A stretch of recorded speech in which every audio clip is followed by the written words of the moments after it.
स्वागत है आप सभी का वी आर क्वेयर में। और आज आप सुनने जा रहे हैं नौकरी का चक्कर गे लव स्टोरी का 10वां और आखिरी एपिसोड। अगर आपने इसके बाकी के एपिसोड को नहीं सुना है तो जरूर सुनिए, कहानी बहुत ही खूबसूरत है। उस अनजान प्राइवेट पार्टी में जहां मैं जाना भी नहीं चाहता था, अर्पण और लीना के साथ चला गया क्योंकि वो चाहते थे कि मैं मयंक को अपना पार्टनर चूज कर लूं और मेरी और मयंक की जोड़ी बन जाए। और मैं अब तक मयंक से न जाने कितने बार ही मिल चुका था, पर मुझे वो समझ में ही नहीं आ रहा था। उसके साथ एक दोस्त वाली ही फीलिंग आ रही थी। खैर, जिस टेबल पर हम बैठे थे उसके ठीक पीछे मैंने प्रशांत को पीकू के साथ देखा। मुझे पहले तो यकीन नहीं हुआ, और फिर मैंने देखा कि पीकू प्रशांत को हाथों से पनीर चिली जैसा कुछ तो खिला रहे हैं। मयंक, जो कि मेरे साथ आया था, उसे कोई उसका फ्रेंड उस पार्टी में दिख गया। मयंक हम सब से परमिशन लेकर वहां से अपने दोस्त के साथ चला गया। प्रशांत भी सूट में था, जिसे देखकर एक बार तो लगा कि ये कहीं मेरे आंखों का धोखा तो नहीं। मेरे चेहरे की गंभीरता को देखते हुए लीना ने पूछा कि तू उनमें से किसी को पहचानता है क्या? मैं तो बिल्कुल शॉक्ड था। लीना समझ गई कि कुछ तो बात है। अर्पण ने भी मुझसे पूछा कि क्या हुआ, सब ठीक तो है? ऐसा क्या देख लिया कि चेहरे की रंगत उड़ गई है? और फिर अर्पण की नजर पीकू पर पड़ी।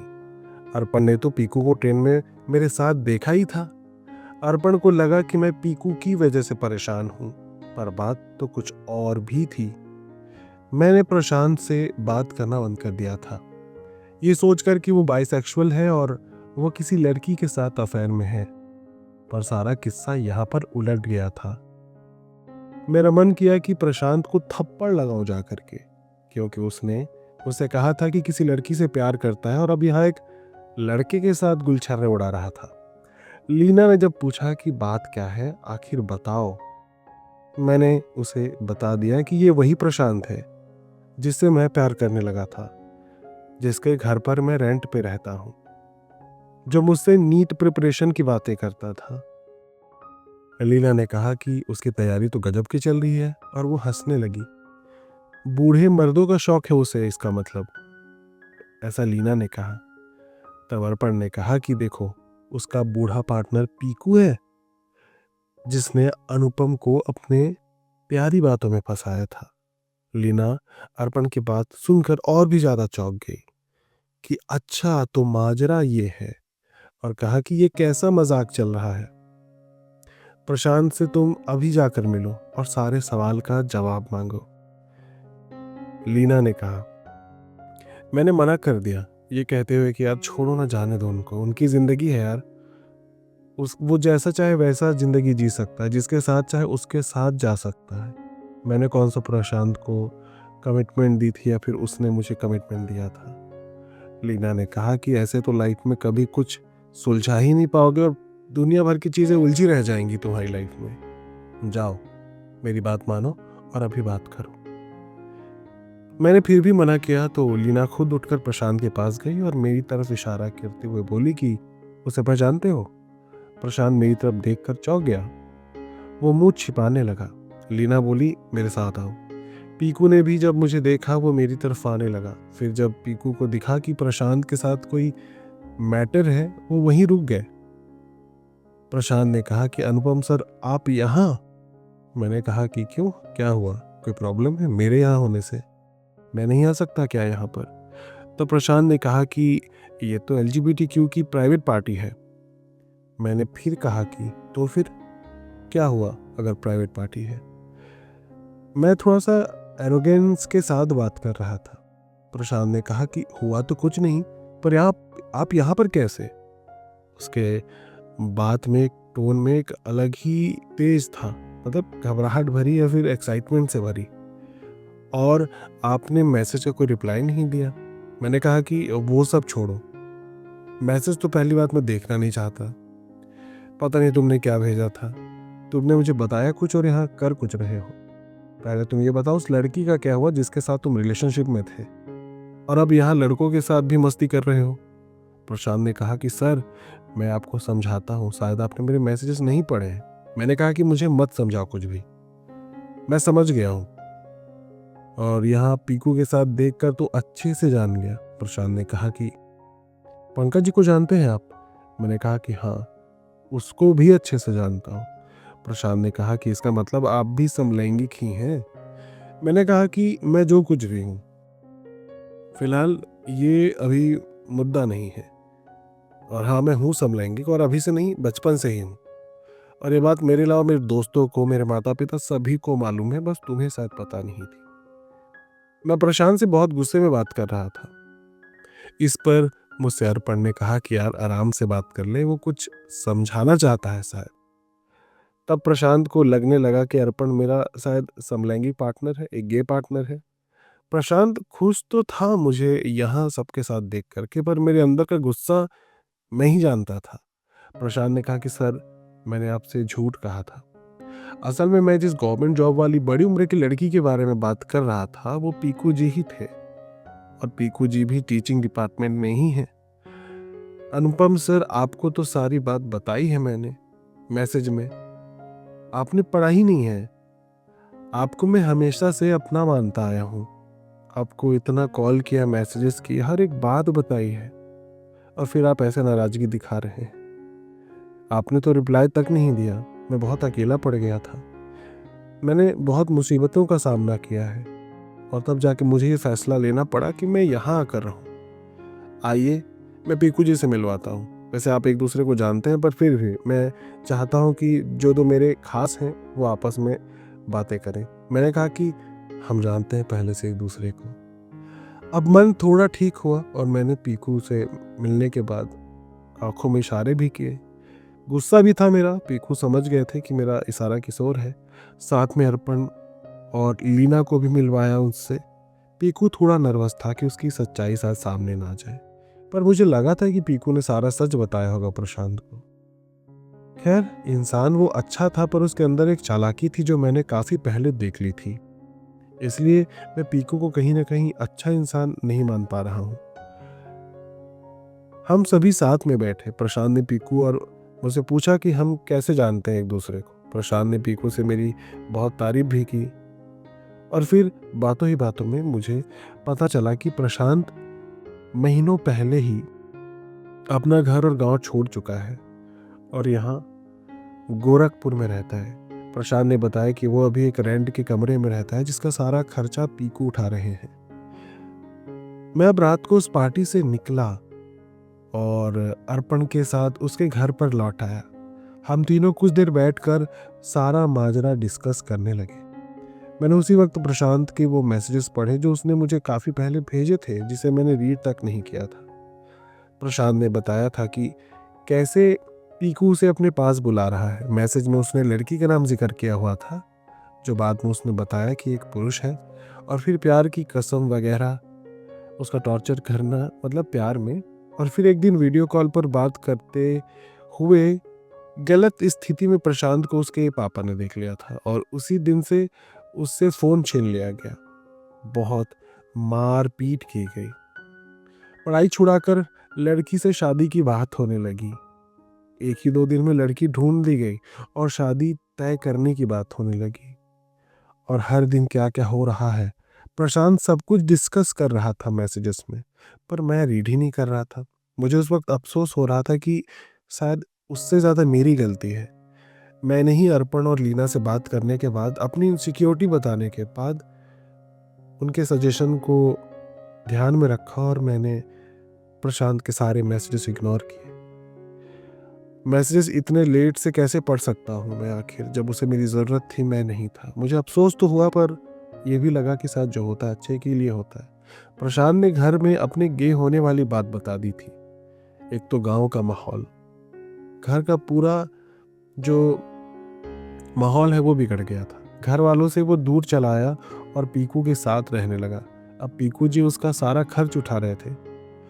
एक तरफ तो पीकू सहारा बन गए थे, लेकिन कहीं ना कहीं प्रशांत का घर से दूर होना पीकू के वजह से ही था। और नीट की तैयारी भी पीकू शुरू करवाने की बात कर रखे थे। मेरा मन दुखी था कि ये आखिर क्या हो रहा है। प्रशांत से पीकू सच में प्यार करता है या फिर टाइम पास कर रहा है। अब 1-2 दिनों के बाद मैंने अपनी वो रेड बाइक लेने जाने का प्लान किया, जिसके लिए शोरूम से लगभग हर रोज़ कॉल्स आ रहे थे। महीनों पहले जो बाइक आ रखी है, मैंने प्रशांत से कहा कि सॉरी, मैं बीच में बिल्कुल कनेक्ट नहीं रहा, बीच में गायब हो गया तुम्हारी ज़िंदगी से। ये सब ट्रेनिंग की वजह से मैं बिज़ी रहा, मुझे माफ़ करना, इतना बुरे दौर से गुजरे हो। पर मुझे अपना वादा याद है, मैंने अभी तक वो बाइक नहीं लाई है, तो चलो ये वादा मैं निभाता हूँ। बाइक लेकर के आते हैं। और शोरूम में बाइक कब से तुम्हारा इंतज़ार कर रही है कि कब प्रशांत आए और हम वो बाइक लेकर के आए। प्रशांत खुश हो गया कि सर आप अब तक नहीं लाए। खैर, पीकू को बिना बताए प्रशांत मेरे साथ आ गया। हमने बाइक ली और ड्राइव करते हुए प्रशांत ही आया। प्रशांत घर को याद करके इमोशनल हो गया। हम साथ में मंदिर गए, बाइक की पूजा करवाई, हमने साथ चाय पिया, नाश्ता किया। जब इस बीच प्रशांत पीकू की बहुत तारीफें कर रहा था और मैंने उसे प्यार से समझाया कि देखो, अच्छी बात है, पर खुश रहना और अपने करियर पर भी फोकस करना। प्रशांत ने जब मुझे थोड़ा इमोशनल सा देखा, उसने मेरे पार्टनर और प्यार के बारे में पूछा। अब उस गधे को कैसे समझाता कि मैं उसी से प्यार करता हूँ। मैंने कह दिया कि हाँ, तुझसे प्यार करता था, पर तुम्हारा तो कहीं और ही चक्कर निकला। अब इसमें मैं क्या ही कहूँ। प्रशांत हंसने लगा। मैंने उसे उसके रूम तक ड्रॉप किया और बाय कहा। और बाय जैसे मैंने कहा, वो दौड़ के आया, मुझे हग किया और चला गया। अब उसका यूं हग करना, यार, उसे क्या पता कि मेरे दिल में फीलिंग्स जगा रही हैं। और क्या, मुझे लगा कि सब शॉर्टेड है। मैं अर्पण और लीना से मिलता हूँ। लीना ने मयंक के बारे में पूछा तो मैंने इनकार कर दिया कि हम आगे दोबारा नहीं मिलेंगे। मयंक मुझे मेरे टाइप का नहीं लगता। अब यूं ही दिन गुजरते गए, क्योंकि अब मुझे प्यार मोहब्बत से थोड़ा ब्रेक लेना था। मैंने ब्रेक लिया, कुछ दिन गुजरे। अब सो रहा था, क्योंकि ट्रेनिंग के बाद थकावट बहुत ज़्यादा होती है। और फिर रात के लगभग 2 बज रहे होंगे, मुझे कॉल आता है, जो कि प्रशांत का कॉल था। मैंने सोचा इतने दिनों बाद अचानक प्रशांत का कॉल। वो फ़ोन पर रो रहा था और बोला कि बहुत कुछ बताना है, मुझे लेने आ जाओ वरना मेरे साथ कुछ हो जाएगा। मुझे कुछ समझ में नहीं आ रहा है। अब मैंने कॉल पे बोला कि क्या हुआ, पीकू कहाँ है। तब प्रशांत ने कहा कि मैं फ़ोन पे नहीं बता सकता, बस आ जाओ। मैं अपने हॉस्टल से रात को निकल नहीं सकता था, इसलिए मैंने अर्पण को कॉल किया और अर्पण प्रशांत को रात को ही अपने घर ले आए, रेस्क्यू करके कह सकते हैं। अगली सुबह मैं जब अर्पण के घर पहुंचा, मुझे देखते ही प्रशांत गले से लग जाता है। मैंने देखा कि प्रशांत के होंठ कटे हुए हैं, उसके गाल पे चोट के निशान हैं, उसे मारा गया है। और तब प्रशांत ने अपनी पूरी आपबीती बताई कि उसके साथ धोखा हुआ। पीकू ने अपने वाइफ और बच्चे के बारे में कुछ भी नहीं बताया था, सब कुछ छुपा रखा था और बस बहाने बना जा रहा था। प्यार मोहब्बत की झूठी वादे किए थे उसने, और प्रशांत के साथ उसकी वाइफ ने रंगे हाथ पकड़ लिया था। वाइफ ने भी उसके साथ मारपीट की थी। साथ में पीकू ने भी फंसा दिया कि मेरी बीवी के साथ ही मैं रहूँगा और इसकी नज़र मेरे पैसों पर है, इसलिए ये मेरे चक्कर में यहाँ पर आकर के रह रहा है। न जाने कैसी कैसी बातें, बहुत मारपीट हुई। मुझे लगा था कि प्रशांत को पीकू ने सब कुछ बताया होगा, पर यह नहीं पता था इतनी बड़ी बात वो छुपा देगा। पर उसने सिर्फ प्रशांत का इस्तेमाल किया, उसकी मासूमियत का इस्तेमाल किया, उसकी फीलिंग्स के साथ खेला। और अब जब बात पत्नी और अपने समलैंगिक पार्टनर की आई, तो उसने पत्नी को चुना। अब ये खेल के छोड़ने जैसा हो गया था। अब वक्त गुजरता गया, इस घाव को भरने में वक्त तो लगना था और वक्त लिया भी। अब लगभग 2-3 महीने हो गए हैं। प्रशांत की पढ़ाई और रहने का खर्च अब मैं देखता हूँ, सारा ठेका मैंने ले लिया है, क्योंकि प्यार जो करता हूँ मैंने अपनी फीलिंग्स उसे बता दी मौका देख करके। पीकू की पत्नी को मैंने सच्चाई जाके बताई उसके पति के बारे में कि गलती सिर्फ प्रशांत की नहीं थी, बल्कि आपके पति जी की भी है। उनके मोबाइल में डेटिंग एप्लीकेशन है, तो आप पहले उन्हें ठीक करिए, फिर दुनिया को ठीक कीजिएगा। और आपका कोई हक नहीं बनता कि आप किसी पे हाथ उठाओ। बहुत कुछ भला बुरा सुनाने के बाद मैं लौट आया था। अब खैर उन दोनों के बीच आपस में ही लड़ाइयाँ चल रही हैं। खैर ऐसा मैं चाहता नहीं था, पर किसी और की ज़िंदगी बर्बाद की थी उन लोगों ने, तो उसका कुछ तो हर्जाना भुगतना पड़ेगा पीकू को। खैर मेरा सपना अब प्रशांत को डॉक्टर बनते देखना है, क्योंकि प्रशांत को समझ में आ गया है कि मैं उससे सच में बहुत ज़्यादा प्यार करता हूँ, और अभी से नहीं बल्कि जब से उसे पहली बार देखा था।